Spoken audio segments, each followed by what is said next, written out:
नमस्कार दोस्तों, हमारे चैनल में आपका स्वागत है। आज हम इंडियन पॉलिटी के दूसरे अध्याय की चर्चा करेंगे।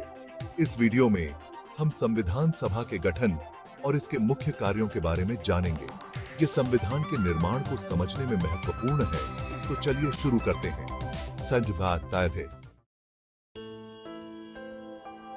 संविधान सभा का गठन करने का विचार 1934 में एम.एन. राय द्वारा प्रस्तावित किया गया था, लेकिन यह केवल 1946 में कैबिनेट मिशन योजना के तहत ही वास्तविकता में आया। इस योजना के तहत एक संविधान सभा का प्रस्ताव रखा गया, जिसमें प्रांतीय विधान सभाओं और रियासतों के प्रतिनिधि शामिल होंगे।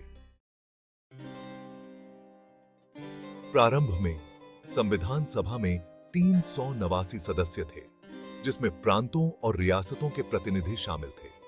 लेकिन भारत के विभाजन के बाद सभा की कुल संख्या 299 सदस्य हो गई। संविधान सभा की पहली बैठक 9 दिसंबर 1946 को हुई थी, जिसकी अध्यक्षता डॉक्टर सच्चिदानंद सिन्हा ने की। बाद में डॉक्टर राजेंद्र प्रसाद को स्थायी अध्यक्ष चुना गया। संविधान सभा की सबसे महत्वपूर्ण समितियों में से एक थी ड्राफ्टिंग समिति, जिसकी अध्यक्षता डॉक्टर बी.आर. अंबेडकर ने की। इस समिति को भारतीय संविधान को तैयार करने की जिम्मेदारी दी गई थी, जिसमें लगभग 3 साल लगे।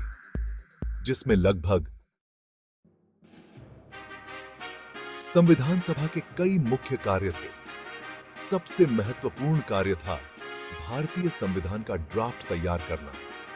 सभा ने संविधान के प्रत्येक प्रावधान पर विस्तार से चर्चा की और फिर उसे अंगीकृत किया।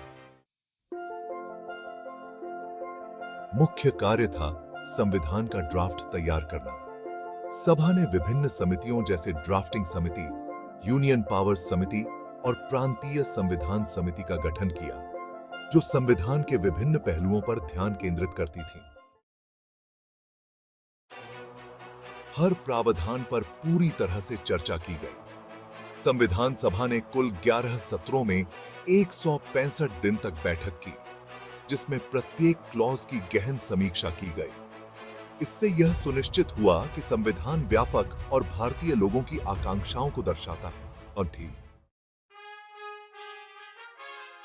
विस्तृत चर्चा और संशोधन के बाद संविधान को 26 नवंबर 1949 को अंगीकृत किया गया। हालांकि यह 26 जनवरी 1950 को प्रभावी हुआ। यह तारीख 1930 के पूर्ण स्वराज की घोषणा को सम्मानित करने के लिए चुनी गई थी।